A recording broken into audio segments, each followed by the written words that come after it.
Thank you so much, everyone, for being here today on a Saturday. You will find that in the course of being prepared, my talk has somewhat deviated from the originally declared focus of more or less merely personal experience of different cultures and travel and stereotypes. The original declared focus came from a conversation with Rudiger when he first announced this idea of friendship, a conference on friendship. And I had to think immediately of all the countries I've called home, because I make, like many of you, a living in academia, focusing on war, conflict.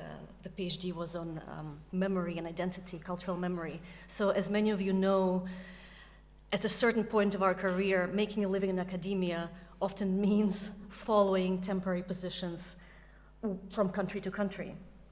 So when Rudiger mentioned talking about friendship, my first thought was how many times I've had to start from scratch, sometimes not even speaking the language, and form friendships at an age which, as we have already discussed, can be no longer natural or easy process when you're say, past 30.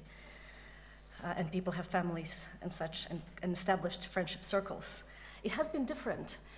It seems to always follow the template of an existing stereotype. Say, before I went to Norway, people said, Norwegians are really reserved. It's going to take you a while to make friends. There's always some truth behind the stereotype. There's always a reason for its formation. And there's always a huge bagful of exceptions. I still remember, for example, arriving to America as a scholarship kid at the tender age of 12 from the recently collapsed Soviet Union, and I was wielding these perceptions of the totality of the human bond that has to exist before anything qualifies as a friendship. I think that was partially informed by decades of surviving the Soviet regime through bonding of different kinds. So in my rebellious preteen mind, there was no way America could ever match that. That's what I thought at 12. With its emphasis on healthy and empowering boundaries, protecting oneself, with its practical mindedness. And I still remember the shock of party invitations that didn't just mention when the party starts, but it also mentions when the party ends, even for friends. Jim's house, 6 to 8. It was shocking to where I was coming from. So I assumed that no way this country could offer the all-or-nothing friendships I had known as the only kind at that time. Maybe that's why I'm, in a way, all these years later, still reeling from some of the most selfless acts by friends in America that I have ever experienced in the following years. We can return to this in the Q&A if we would like. I also realized that the word community, the American idea of community, at least in its ideal version, is a word that does not exist in Russian. We have no concept of community. We have a concept of friends, we have a concept of enemies, we have a concept of society, общество, but community, the way it works in the States, I have not been able, in discussions with friends and colleagues, to find an equivalent. It's just not a value that way. I do wonder, maybe in the Q&A, whether there is a German word for it. So, as I compiled these observations in this original collection of differentiation across the countries, I inevitably found myself digging deeper into the notion of friendship itself, which is what all of us have been doing here so far. And it struck me to what extent this flexibility and diversity of expectations of friendship, which I was preparing to talk to you about, differ from the relatively uniform clarity across all these countries when it came to love affairs and expectations, more or less, from a romantic relationship. And this is not a huge revelation. In fact, you have already spoken about this. I jotted down some expressions. Let's see. Anne referred to fewer social scripts for friendship than for love. Janusz said there was no common denominator in friendship the way there is in some other relationships. And on the first night, Peggy was the name of the author? Yeah, Peggy talked of clear ideas about what's supposed to be romantic as compared to very diverse ideas of what could be a friendship. And in fact, when we're talking about this and making these observations to each other, we're echoing Ludwig Wittgenstein in that friendship cannot be defined through a list of features. But how open-ended does that make it? We know when we're lovers. There are fairly factual checklists for that in our mind. And as you have already asked before me, how do we know when we're friends? And if one can possibly learn to be a better lover in a lifetime of experience or listening, theoretically, can one learn to be a better friend? In other words, does friendship happen to us? Does it descend from above? Or is it a skill we develop over the years? These are the questions that then started to emerge. And Italian philosopher Francesco Alberoni concludes the former in his work on friendship. Friendship is something that occurs only spontaneously between people who like each other and respect each other, those two basic things. And thinking of the same topic, Norwegian philosopher Helge Svare suggests that this notion that is fairly common, that friendship happens, descends upon us, could explain the relatively, arguably lesser attention we seem to give friendship in our culture as compared to romantic relationships. This is Svare's observation. He writes that regardless of its importance to each of us, friendship, in a larger scheme of things, of the way we construct life today, it seems, these are his words again, it's as if friendship in the modern life is something we rely on while really awaiting our big love, our big match, or after that love is gone, fails for some reason. And indeed, there is no shortage of guidance books and essays on finding romantic partners and keeping romantic partners.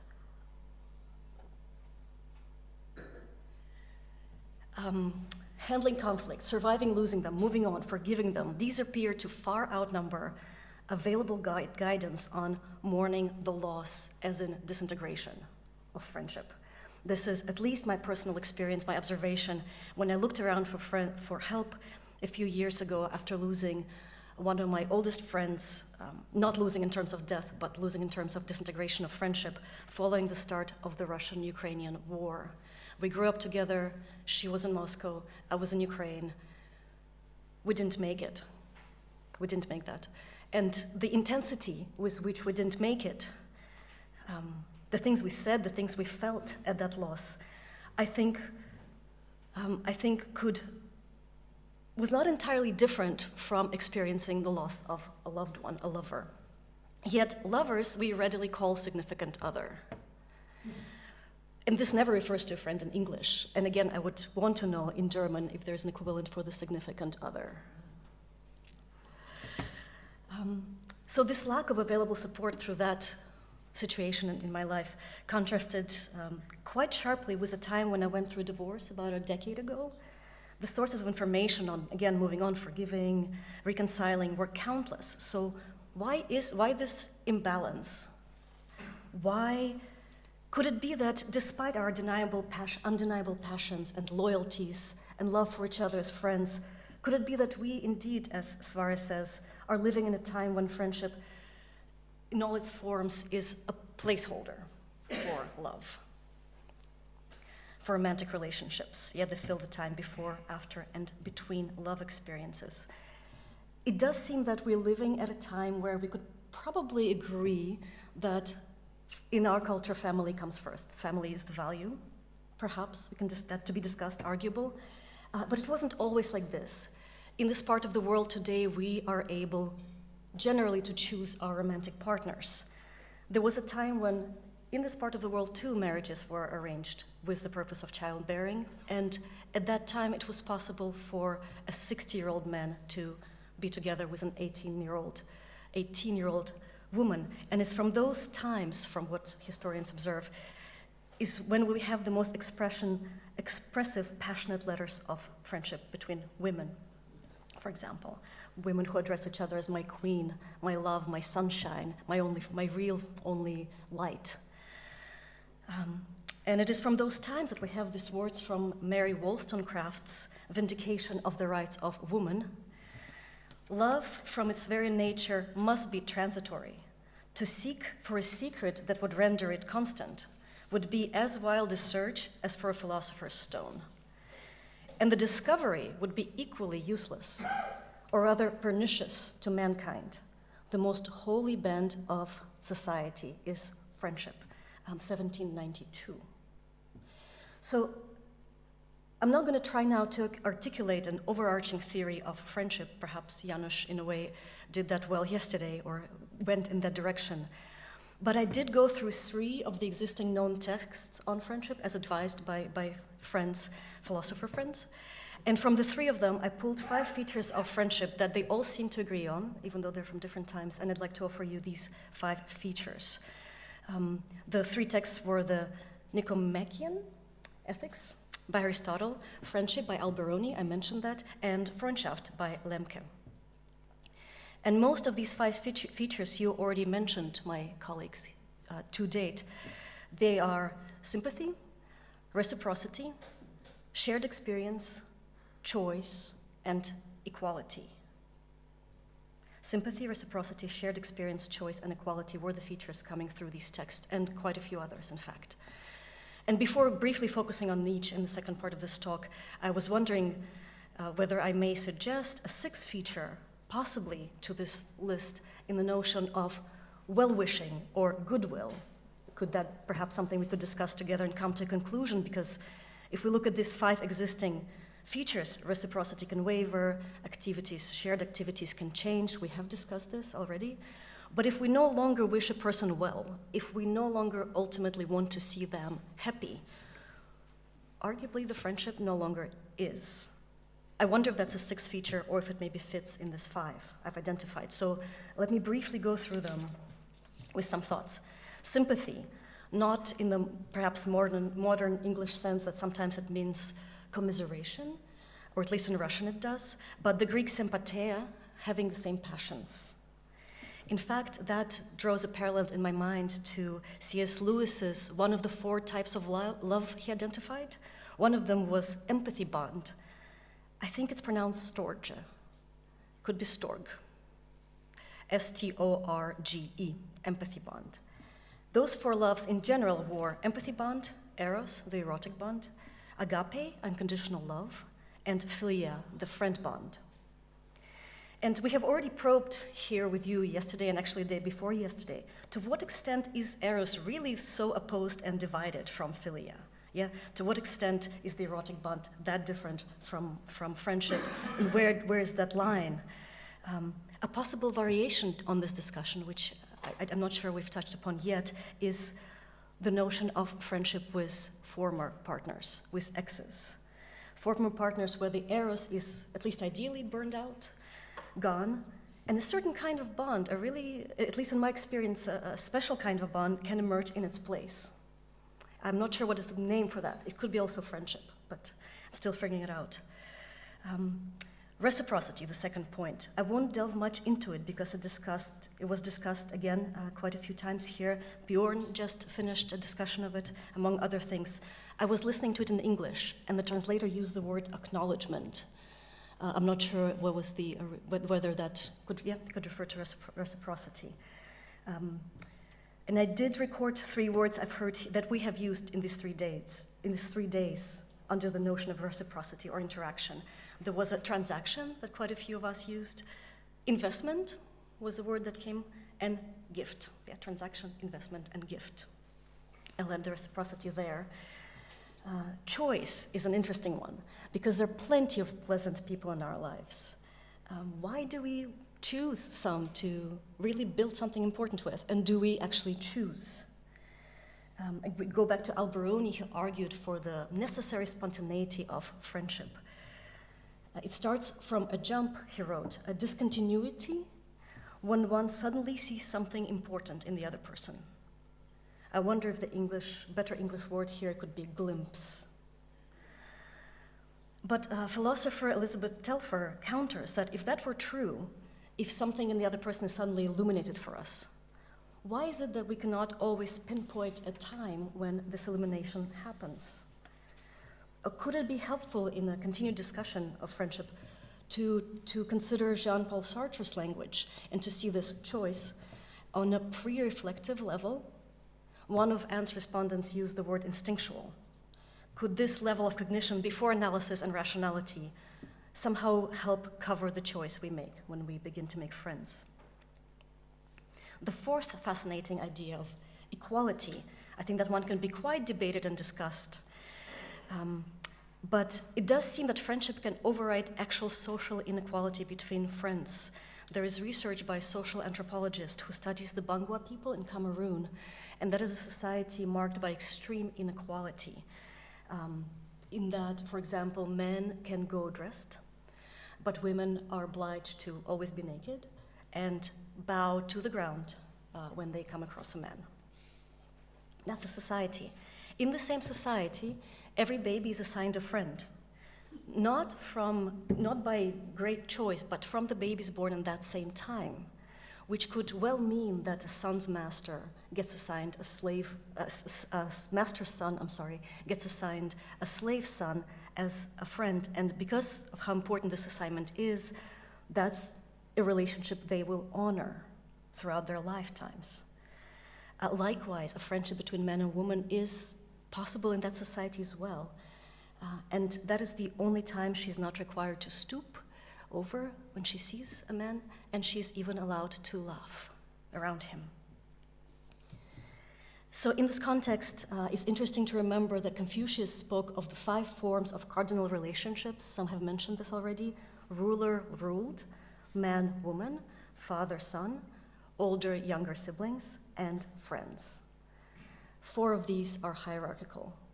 Only the friendship is the exception in his thinking, in his descriptions of it. And in the pre-common era, highly structured Chinese society, when he was writing this, this is not an insignificant allowance of equality. Finally, shared experience. We have discussed this already as well, especially in the first night through the novel and women who build friendships through years.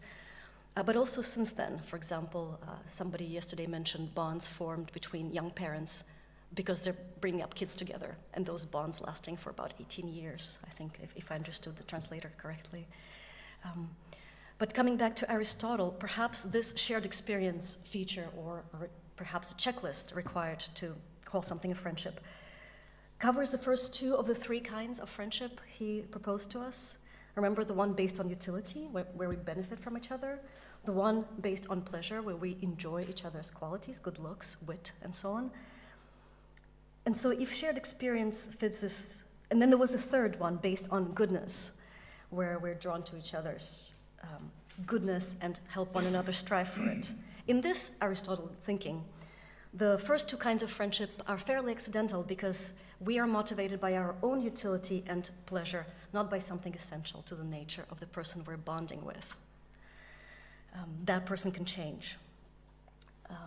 And so these are short-lived friendships because needs and pleasures change over time, while goodness is the enduring quality, according to him. These third friendships are the long-lasting human connections. Now, this typology today sounds perhaps beyond simplified, especially in the context of all nuances we've discussed so far. But in an interesting parallel, this third type of goodness, friendship of goodness, could this be the friendship Wollstonecraft referred to 20 centuries later, when she wrote, "Friendship is a serious affection, the most sublime of all affections, because it is founded on principle and cemented by time." So I'll just close by returning to this question of spontaneity and skill, because I'm still thinking about and still figuring it out. Can one learn to be a better friend? The closest answer I've found so far is, I think, again, Helge Svare's suggestion of comparing friendship to sleep. You can learn to create conditions for sound rest. You can learn to take walks if you need to. You can learn to exercise or to chill out, turn down the music, turn down the lights. But you can never really, with some exceptions of lucid dreaming theories, control sleep itself. So perhaps one can improve her understanding of things that do maintain and nourish friendships once they're gifted to us from above. Because few things in life, as I think we all know in this room, few things can avoid turbulence, including our connection to others. And what we do at that time could be arguably a skill. In my case, for example, this is just a small personal insight, I've had to actively work on recognizing the emergence of conflict, not as a judgment on an ongoing relationship, but as a part of it. Yeah, for those of us who are conflict averse, this could be, I failed. This is something that I think in my particular situation that I can enhance and improve in my relationship to friends. But as we sleep, skill can only take us so far, and it can be hardest to fall asleep when you're really, really trying. So perhaps this other part of learning to let go, of trying to not control things, like letting sleep happen, is that other side of friendship, that spontaneous side of it that philosophers keep referring to.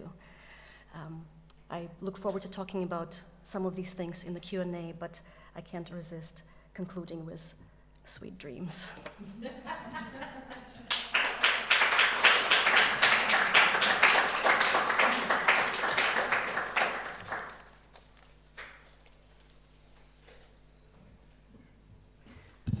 Wow, thank you, Tanya. There was so much to think about in that. Maybe I'll just start by with two thoughts.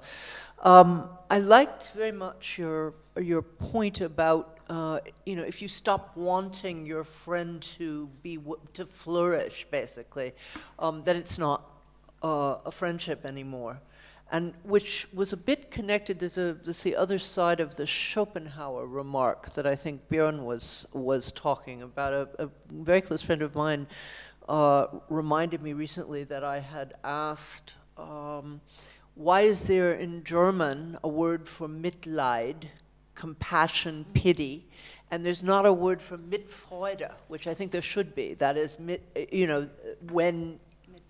Yeah. I mean that when in a real friendship, you are happy if your friend, gets recognized, gets a prize, has a happy and flourishing child, whatever it is. And it's interesting that there's not a word for that. I don't know, since I don't see anybody passionately raising their hand yet. Okay, good. I wanted to take a moment to question the cliche that you started with, that it's harder to form friends after you're 30. I've actually found it to be much, much easier. And it has to do with the choice that you talked about. Like you, I have moved around. I've changed countries, not as often as you, but I have changed countries a number of times, so that my criterion of friendship is exactly what distinguishes a friend from an acquaintance. Is this someone with whom I want to preserve a connection should I change countries again? And I find it's so much easier on the other side of 30, maybe even on the other side of 40, to meet a random person and make that decision. Whereas when I was younger, it was all, yeah, she's nice and he's nice, and maybe this will turn into a deep friendship, and maybe it's just a nice passing acquaintance. And I just find, no, I know right away. And I wonder if you've had anything like that happen in your own experience. Well, thank you for pointing out that as a cliche that probably is, in fact, is an assumption as well. I think we discussed it, was it Anne's presentation? This came up in one of the presentations, the idea that when circles are formed, it's harder to penetrate them.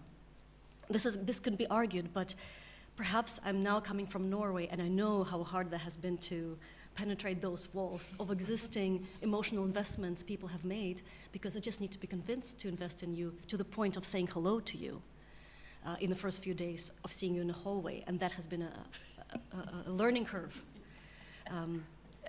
So I think I'm now on the side of the cliche where I am experiencing that age challenges our ability to form friendships, but that is only personal experience, and I know that there are many exceptions to it. Dominic. I also wanted to support the idea that goodwill is crucial, and the opposite side of that, competition.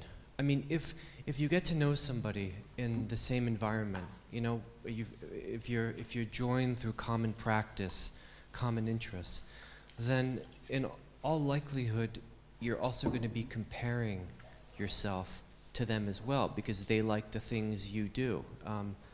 They may be doing them better. They may be getting more recognition. And one of the main reasons that blocks friendships with men, in my experience, is the inability to get over that implied level of competition, where you can't actually wish them well in all circumstances, because wishing them well in all circumstances meaning that you're accepting that you won't be doing as well as they'll be doing, because in some cases you're competing for the same position or the same limited amount of recognition to go around. And it's almost as if some truce has to be made implicitly that we're not going to work that way.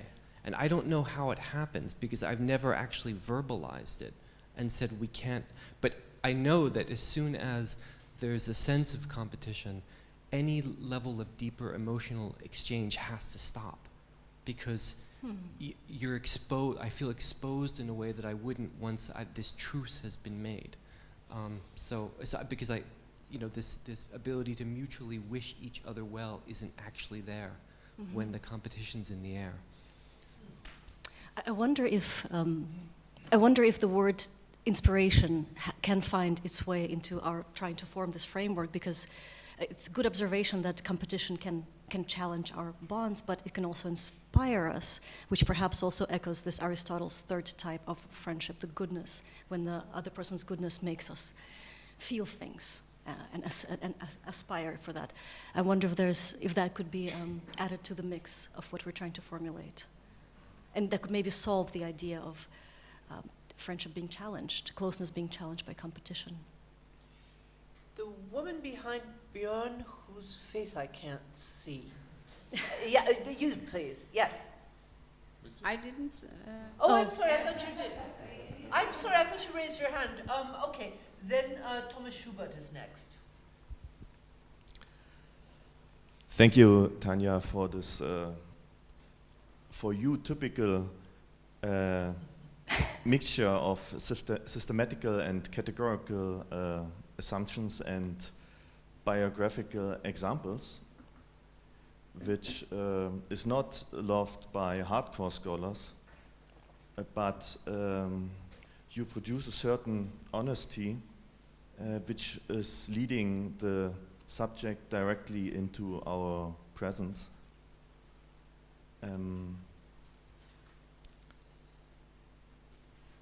This honesty is, I think, a typical kind of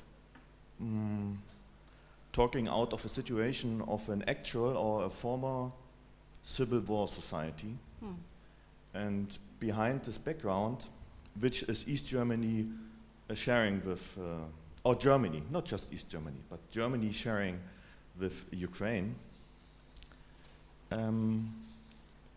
which is relevant for your central question, or what I have heard of as a central question, friendship as a thing who is keeping society together. Once you mentioned it in an example, yeah? Friendship is a bound, or is strengthening boundaries of a society. And your example with your friends, so far I understood the whole story. It has to do with keeping secrets, and that comes to the Civil War observation of mine. Shared loyalties are, or sharing loyalties between a friend or in relation to a friend and to the society. In Germany we would say Gemeinschaft, that is the equivalent for community. Is possible so far you are not in a civil war situation. In the civil war you have adjust your loyalties again and new. And obviously it's not possible between these former friends to be loyal in the former way, because you have unshared communities, maybe national interests. And I ask you if you would agree, what you think among your friend, you think maybe, in general, not just you, he's not able to keep a secret. He is not a friend because he cannot keep a secret in national interest, in the civil war situation. You're talking about the example with a friend based in Moscow that I mentioned. Exactly. And as an example for your hypothesis, that keeping secrets is the core of having a friendship. And last remark, we saw equivalent situations in Germany before the unification. This certain honesty, people had to,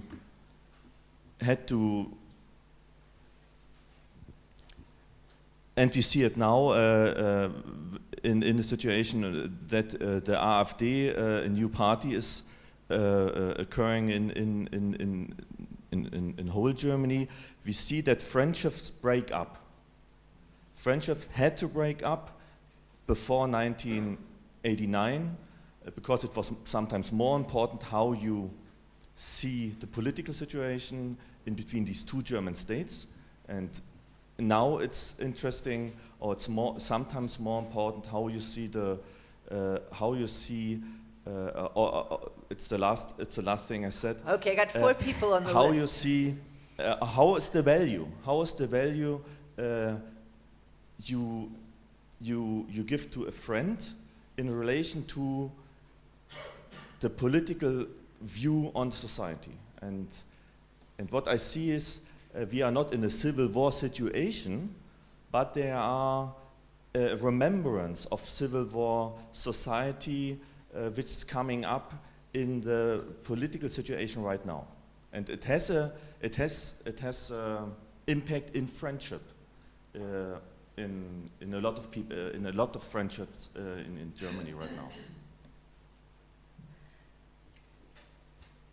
Is there a question or a... Civil war thing, the civil war and keeping secrets. That was the question. Yeah, you know, I thank you, Thomas, for that. I feel that it's as if, because we've known each other for some years, it's as if we're continuing with you an existing discussion that perhaps not everybody's privy to the details of it. So I know what you're asking, I know where you're coming from. I'm not sure I'm able to directly answer the question, the notion of secrets, or I would need to think about that in the situation of losing a friend in a war. Ukraine is now in a situation of war with over 10,000 dead and leading the world in landmine killings for 3 years consecutively. So that's violent conflict, and losing people in that situation, I would need to think how to link it with a notion of secret, especially in a condition of what is called informational war or hybrid war between Russia and Ukraine. I think my friend fell victim to severe propaganda, and she cannot be really blamed for that technically because she's subject to it every day. That's a separate story. Interesting, but... I'm not sure if another, that... yeah. Next. Yes. Wait for the mic, please.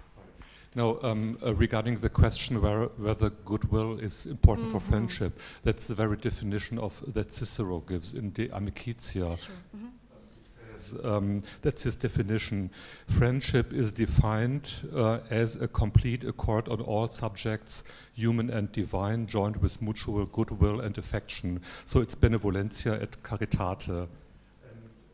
And another thing that Cicero says is that friendship is derived from love, because we were discussing the difference between friendship and love. He says amicitia is derived from amor, so he sees the relationship between the words, and then he concludes friendship is derived from love. So that might also be important for our discussion about differences between friendship and love.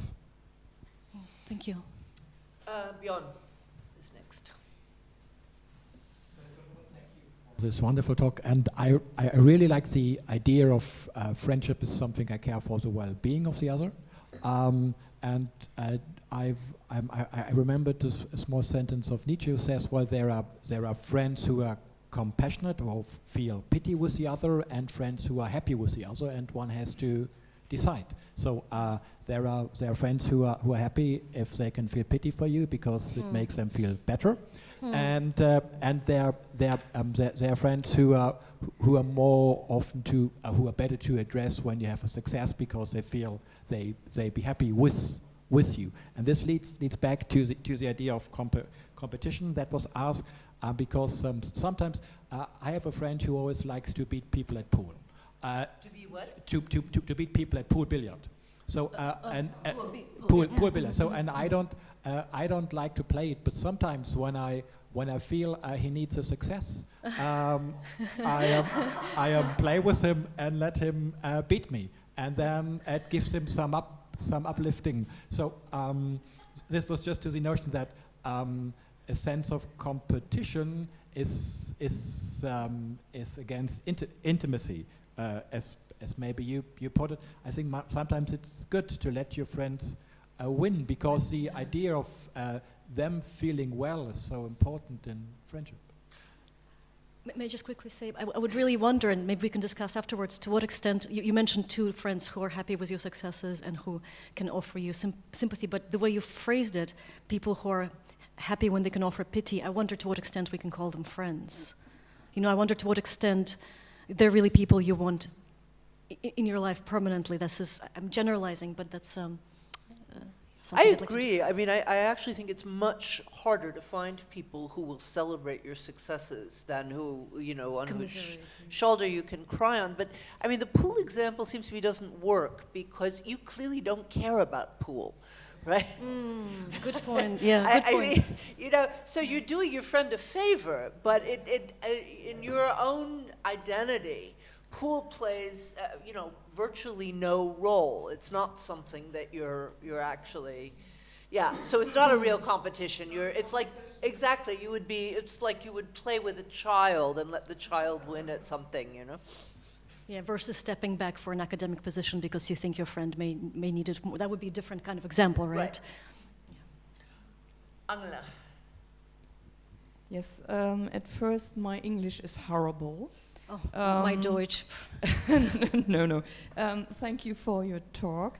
I have a question, but perhaps I only didn't understand. Okay. You said that's a question if you can learn to be a better friend.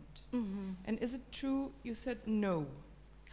Because for me it's very clear that yes, you can learn. Yes, I'm sorry, I was perhaps speaking too fast, but my conclusion was actually what you're saying, that you can, that yes, there's that. I didn't catch because you spoke about sleep, that you can't learn to sleep.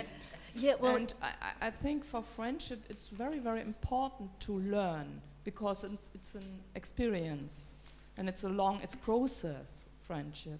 Yeah, I think I would need to then think about this metaphor as successful. I picked it up again from Svare, but the idea that you can learn, you cannot control the other person in the way that you can control sleep, but what I was trying to say, that you can create conditions for sleep to be better or worse. You can create conditions, so you can learn about your sleep and learn to make it better, and that could be, you're right, a kind of questionable simile that we can discuss, but again, with the example of, in my own case, learning to take conflict not as a verdict on me, but as something to work through with a friend. That's a skill that I know I've had to actively learn as somebody who's conflict averse. So yes, you can learn to be a better lover, and you can learn that in that way, arguably, to be a better friend by working up on skill that you may be missing.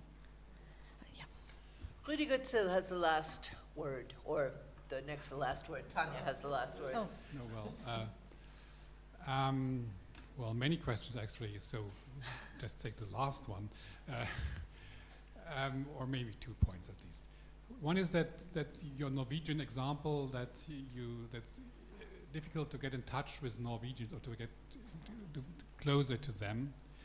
By the way, this is a complaint I've heard about a lot of countries actually. So it's with Germany, of course. No, place. Germany, no way. When any people, there are people saying that. So at least. Okay. Britain definitely, and so on. I could mention a couple of other countries as well. Anyway, so my point is, maybe there is a difference. Maybe other countries are not the same anyway, but there's a difference between to get in touch with people, to make acquaintances, and that it might be more difficult in Norway than, say, in Italy or wherever. No prejudices, of course.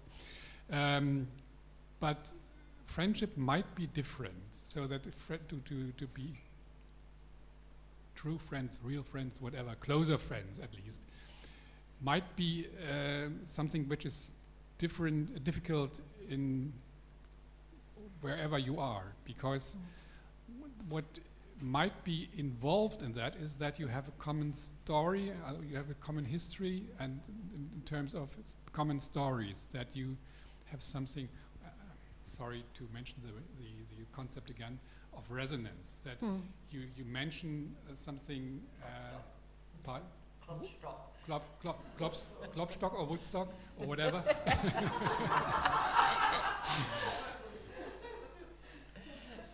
Anyway, so that might be. I mean, that's a question. Would you say that there's a difference between the two levels of of acquaintance, friendship, whatever? And the other point is, could you say some more words about the friendship and politics thing that you mentioned and Thomas picked up a bit? Because what I learned from, and which I think was convincing from the book of Alexander Nehamas on friendship, is that is a very philosophical thing to just need or to use friendship as a model for political questions, and that very often there is the ideal of using the model of friendship to solve political problems, and that is completely the wrong way, because these are two completely different spheres, and as soon as you try to get to take friendship and to well, as a model for a broader society, it couldn't work. At least, I mean, that is what we learned from Dunbar, that more than 150 friends is something you can't even understand. Thank you. So there were two main questions. One is this: is it really so difficult to be in touch with people in different countries? And is being in touch the same thing as becoming friends, right? That line. And the second one was friendship and politics. I'll try to be brief. I think that's a very good point about being in touch versus friendship, because it is true that forming friendships is always an interesting and complex road. But the fact that you're probably more likely, at least in my experience in Germany, to be having beer with a colleague you just met that same night, that's not a friendship. That's a beer that's conditions for sleep, slowly creating conditions that could lead to something appearing. It took months, and not only to me. I've talked to other people in my situation, months to have a coffee or a beer with a Norwegian colleague. Just that, because that's an investment of time that they need to be convinced to make. So maybe we shouldn't generalize about friendships, because I'm sure the passions and feelings are not lesser because of a place you live in, but the way there's definitely less boundaries in some countries, at least in the starting condition. I think I would have to think a bit more about the politics question, the politics and friendship, rather than kind of form my answer as I speak. I wonder if maybe others could say something more about that, or because it's just raw in my mind at the moment as well. I mean, I haven't actually read Nehamas's book on friendship, so I don't know what he's saying, but what occurred to me as you were speaking, Rüdiger, and as I was thinking about your very sad example of the friend in Moscow, I was thinking I could not be friends with someone who supported Donald Trump. It would be completely impossible. I mean, we talk about a cold civil war, is the Kalten Bürgerkrieg at the moment in the States, and that strikes me as a counterexample to the idea that friendship should be a model for politics. That is, I have to expect, alas, that there will be people who somehow find this person an acceptable national leader, and in order to hopefully prevent the cold civil war from turning into a hot civil war, I have to acknowledge that possibility. But Friendship? I don't know. I mean, that would be completely impossible for me. Yeah, before the Russian-Ukrainian war, I had the illusion of being above losing friends for political reasons. I just thought the human bond cannot be challenged. But I suppose that when we start really talking about death and violence, that is challenged in the same way that, for example, there are some basic. I cannot imagine forming a friendship with somebody who's homophobic. There are basic things that I don't know how we would work with that at all. And I wonder if that kind of speaks to. Well, your lovely Wollstonecraft quote about friendship being based on principle, right? If you don't share the same fundamental principles, what is a friendship about? Yeah, but then when do we actually prevent ourselves from learning because we choose only it gets very, we can go on for a while. Well, we could go on all afternoon about your paper, actually. You raised so many interesting questions, but since that's technically impossible here, I want everybody to join me in thanking Tanya for a really rich paper. Thank you.